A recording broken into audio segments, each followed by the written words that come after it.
Hello guys, welcome to TSK tech YouTube channel. இன்னைக்கான வீடியோவில் நம்ம இதை பற்றி பார்க்க போகிறோம் அப்படின்னு பார்த்தீங்கன்னா, தாத்தா வராரு கதை ரவுண்டா போகிறாரு, ஓடிடியில் ரிலீஸ்டா இந்தியன் 2 படம்டா டேய்.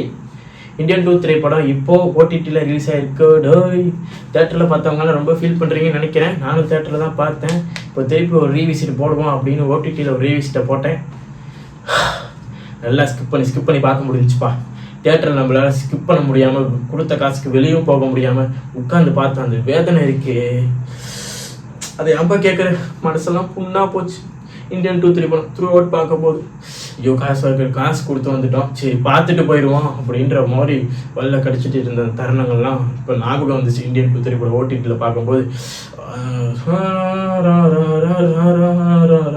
இந்த சீன் பார்க்கும்போது ஐயோ கதறல கண்டமே, நல்ல வேலை இங்கே ஸ்கிப் பண்ணி பார்த்தாச்சுப்பா.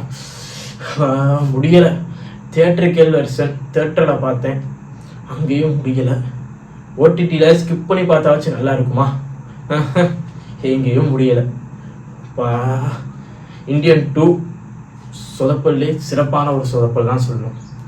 இப்போது நிறைய பேர் வந்து தேட்டரில் பார்க்க முடியாதுப்பா, ஐயோ இப்படி கழுவி ஊற்றிட்டாங்க, நானும் பார்க்க மாட்டேன், ஓடுறா சாமி ஓடிடியில் அதுக்கப்புறம் பார்த்துக்கிறேன்னு நினச்சவங்களாம் இப்போ பார்த்துட்டு எப்படி சொல்கிறாங்க. நீங்கள் தேட்டரில் பார்த்தீங்களா இல்லை ஓடிடியில் அதுக்கப்புறம் பார்த்துட்டீங்களான்றதை மறக்காம கன்வெர்ஸில் காணுங்க. தேட்டரில் பார்க்கும்போது உங்களுக்கு எக்ஸ்பீரியன்ஸ் எப்படி இருந்துச்சு, அந்த வேதனையை சொல்லுங்கள். ஓடிடியில் பார்க்கும்போது உங்களுக்கு அந்த வேதனை, தேட்டரில் பார்க்கட்ட அந்த சந்தோஷம் எப்படி இருந்துச்சுன்றதை கான்வெர்ஸில் சொல்லிட்டு போங்க. எனக்கு வந்து தேட்டரில் பார்க்கும்போது ஒரு சில சீக்வன்ஸ் வந்து எந்த சீக்வன்ஸுமே நல்லா இல்லை, ஒரு சில சீக்வன்ஸ் நல்லா இருக்குன்னு சொல்லுவேன் நினச்சிருப்பீங்க. ஆனால் எனக்கு இந்தியன் 2 பொறுத்த வரைக்கும் ஒரு சீக்வன்ஸும் நல்லா இல்லை. எந்த சீக்வன்ஸ் நல்லா இருந்துச்சுன்னா இந்தியன் 3 திரைப்படத்தோட ட்ரெய்லர், அது மட்டும்தான் நல்லா இருந்துச்சு. மற்றபடி என் திரைப்படம் த்ரூ அவுட் எதுவுமே நல்லா இல்லை. நம்ம அனிருத் அவரும் எந்த தூக்கத்தில் எழுந்திரிச்சு மியூசிக் போட்டாரான்னு தெரியல, அப்படி போட்டு வச்சிருக்காரு ஒவ்வொரு மியூசிக்கும். இதை விட கதறல் சாங்கோட டான்ஸ் ஸ்டெப்ஸ் எல்லாம் பார்க்கும்போது ரொம்ப கதறலாக இருக்குது. சரி தேட்டரில் வந்து கதறல் ஸ்டெப்காச்சும் வைப் பண்ணுவோம் அப்படின்னு கதறல் ஸ்டெப்புக்கு டான்ஸ் ஆட போனால் ஸ்டெப்ஸ் வந்து இந்த பாட்டு ரிலீஸ் ஆகும்போது ரிலீக்ஸில் ஒரு சில ஸ்டெப் கொடுத்துருந்தாங்க, அந்த ஸ்டெப் மட்டும் தான் அந்த படத்துலேயே நல்லாயிருக்கு. அப்புறமேட்டு த்ரூ அவுட் அந்த ஸ்டெப்லாம் பார்க்கும்போது நான் இந்த கதறிட்டே இருந்தேன். அந்த பாட்டு முடிகிற வரைக்கும் கதறல்ஸ் தான். பாட்டு முடிகிற வரைக்கும் படம் முடிகிற வரைக்கும் கதறல் தான். இப்போ ஓடிடியில் வந்ததுக்கப்புறமா அதே கதறல் தான். அதனால் ஓட்டி பார்த்ததுக்கப்புறம் அந்த கதறல்லாம் கொஞ்சம் கம்மியாச்சு. இப்போ அந்த திரைப்படம் நெட்ஃப்ளிக்ஸில் இந்தியன் 2 திரைப்படம் ரிலீஸ் ஆகிருக்கு. நீங்கள் பார்க்கலாம், உடனே போய் பாருங்கள். படம் வந்து எப்படி இருக்குன்னு சொல்லுங்கள் அந்த கான்வர்ஸில். என்னை பொறுத்த வரைக்கும் இந்தியன் 2 தேட்டரில் இருக்கட்டும் ஓடிடியில் இருக்கட்டும் எங்கேயுமே பார்க்க முடியாத ஒரு திரைப்படம் தான் இந்தியன் 2.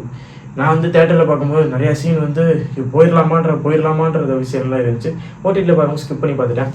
எனக்கு தேட்டரில் பார்த்த வருஷம் பிடிச்சா ஓடிடியில் பார்த்த வருஷம் பிடிச்சிச்சா அப்படின்னு கேட்டிங்கன்னா 2 வருஷம் பிடிக்கல. ஏன்னா 2 படம் ஒரே படம் தானே, எப்படி அங்கே பார்த்து இங்கே பார்த்து பிடிக்கும்? 2 ஒரே மாதிரி தானே சார் இருக்கும். என்ன யானி விளாட்றான் அப்படின்னு கேட்குறீங்க, அது எனக்கு புரியுது. எனக்கு 2 வருஷமும் பிடிக்கல. சரி தேட்டரில் தான் பார்த்தோம், ஓடிடியில் பார்க்கும்போது ஆச்சு இப்படி இருக்கும் பார்த்தா ஒன்றும் இல்லை. நம்ம சங்கர் சார் வந்து இருந்த காலத்தில் அந்த ஸ்கிரிப்டை எழுதி முடிச்சாருன்னு தெரியல. 5 வருஷம் முன்னாடி வந்திருந்தாலும் இந்த திரைப்படம் வந்து இப்படி தான் இருந்திருக்கும்.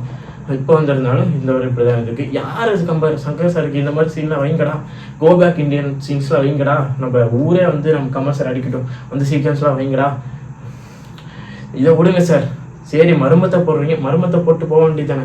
அங்கே ஒரு வசனம், சரி வசனமாச்சு கேட்குற மாதிரி இருக்கா, அதுவும் முடியல. நம்ம சங்கர் சார் எங்கே இருந்தால் ஸ்க்ரீன் பிளே டைலாக்லாம் எடுத்துகிட்டு வந்தாருன்னு தெரியல. டைலாக்லாம் ஒவ்வொரு டைலாக்கும் எப்பா எங்கே இருந்தப்பா எழுதுனா டைலாக்லாம் அந்த மாதிரி தான் இருந்துச்சு. ஸ்க்ரீன் பிளே சொல்லவே தேவையில்ல, அடித்து நவுத்திருக்காரு ஸ்க்ரீன் பிளே. அந்த காலத்துலேருந்து நான் தான் நிறைய படம் எடுத்துட்டேனே, அதுலேருந்து அதே கமர்ஷியல் எலமெண்ட்டில் இப்பயும் போட்டால் மக்கள் பார்க்க போகிறான்னு நினச்சிட்டு வரணுமோ, அதே கமர்ஷியல் பேட்டர்னில் அதே மாதிரி அவுடேட்டடான ஒரு ஸ்டோரியாக அப்படியே எடுத்து வந்தார். இதில் என்ன ஒரு ஜோக்குனா, ஆனால் எஸ்.ஜே. சூர்யா கேரக்டர் எதுக்குன்னே தெரியல. ஒரு 10 நிமிஷம் வந்தார்.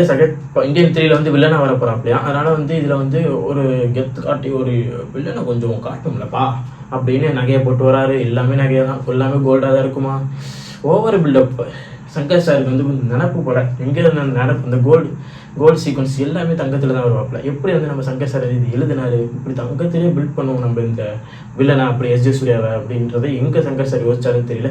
இப்படிப்பட்ட ஒரு கேரக்டரைசேஷன் நான் பார்த்ததே இல்லை. எஸ்.ஜே. சூர்யா சாரோட அந்த கேமியோ வச்சு நல்லாயிருக்கும்னு நினச்சேன். இருக்கிறதுலே இந்த கேமியோ தான் எனக்கு வந்து ரொம்பவே மோசமாக இருந்துச்சு, இரிட்டேட்டிங்காக இருந்துச்சு. சம்மந்தமே இல்லாத மாதிரிலாம் பேசிகிட்டு இருந்தார் அந்த கேரக்டர். அதெல்லாம் வந்து பார்க்கும்போது ரொம்பவே இரிட்டேட்டிங்காக இருந்துச்சுன்னு தான் சொல்லணும். ஓவரால் திரைப்படத்தோட எல்லாமே இரிட்டேட்டிங்காக தான் இருந்துச்சு. எங்கேயுமே வந்து நமக்கு சுவாரஸ்யம் கொடுக்குற மாதிரி ஒன்றுமே இல்லை. சரி பார்ட்டில் சந்தோஷப்படலான்னா அங்கேயும் ஸ்டெப்ஸில் கோட்டை விட்டாங்க, சாங்ஸும் கோட்டை. நம்ம அனிருத் சார் வந்து எல்லா இடங்களையும் செம்மையாக போடுவார். இங்கே வந்து தூக்கத்திலே கதறான் விட்றான் அப்படின்னு தூக்கத்திலே போட்டாலே நம்ம தெரியல. அதனால் தூக்கமாகவே போய்விட்டது படம் ஃபுல்லாகவே. தூங்கி தூங்கி விழுந்து எந்திரிக்கிறது தான் இந்த திரைப்படத்தோட மோட்டிவே. யாராவது தேட்டருக்கு போனாங்களோ அவங்களுக்கே தெரியும், என்னடா அது பாதிலே தூங்கியிருப்பாங்க. எனக்கு தெரிஞ்சு பாட ஆரம்பிச்சு 1 மணி நேரத்தில் தூங்கியிருப்பாங்க. ஓடிடியில் வர வந்திருக்கு. நம்ம வந்து ஃபோன் 1/2 மணி நேரம் தூங்கிட்டு திருப்பி பார்க்கலாம். தூங்கி எந்திரிச்சு கூட பார்க்கலாம். ஆனால் முழு படத்தையும் நம்ம பார்க்க முடியல ஒரே அட்டம்ப்டில். ஏன்னா படம் அந்த மாதிரிலாம் இருக்குது. சரி தேட்டரில் தான் பல்லு கட்டி உட்காந்துட்டோம், ஃபோனில் எடுத்து பார்க்கலாம், இல்லை லேப்பில் போட்டு பார்க்கும்போது தூங்காமல் நல்லா நீட் அண்ட் கிட்டாக பார்ப்போம், வெறுப்பாகாமல் பார்க்கலாம் அப்படின்னு பார்த்தா முடியலை. தேட்டரில் பார்க்கும்போது எப்படி இருந்துச்சோ அதே மாதிரி அதே மாதிரி என்னடா பண்ணி வச்சுருக்கீங்க அப்படின்றத இருந்துச்சு. சரி போதும், படம் ரிலீஸ் ஆனதுலேருந்து ரொம்ப ஓட்டிட்டாங்க. இப்போ ஓடிடி ரிலீஸ் ஆனதுக்கப்புறமும் ஓட்டினோம்னா ரொம்பவே மன கஷ்டமாக இருக்கும் எல்லாத்துக்கும். அதனால் விட்டுருவோமே, இதோட விட்டுருவோம், முடிச்சுக்கலாம். இந்தியன் 2க்கும் நமக்குமான இதை முடிச்சுக்கலாம். இதுக்கு மேலே நீங்கள் இந்தியன் 2 ரிலீஸ் பண்ணுங்கள், பண்ணாமல் கூட போங்க, அதை பற்றி எங்களுக்கு டோன்ட் கேர் அபவுட் தட். ஏன்னா நீங்கள் இந்தியன் 2க்கு பண்ண செய்கையே போதும் எங்களுக்கு. ஓகே கைஸ், இந்த வீடியோ முடிச்சுக்கலாம். இதோட நீங்கள் நினைக்கிறீங்க, நீங்கள் எப்படி ஃபீல் பண்ணீங்க இந்தியன் 2 தேட்டரில் பார்க்கும்போது இருக்கட்டும், இல்லை இப்போ நான் ஓடிடியில் வந்ததுக்கப்புறம் பார்த்தேன் எனக்கு இப்படி இருந்துச்சு அப்படின்றத நீங்கள் மறக்காம கமெண்ட்ஸில் கமெண்ட். இல்லை நான் தேட்டரில் பார்க்கும்போது தப்பிச்சிட்டேன், நான் தேட்டரிலே பார்க்கல, இப்போ ஓடிடியில் பார்த்தா ரொம்ப மோசமாக இருந்துச்சு, நல்ல வேலை நான் தேட்டரில் பார்க்கல, ஹாப்பியாக ஃபீல் பண்ணுறேன், மறக்காம கமெண்ட்ஸில் கமெண்ட் பண்ணுங்கள். இந்த வீடியோ பிடிச்ச மறக்காம like, share and subscribe to டிஸ்கிரிக்கேட்டிவ் சேனல்.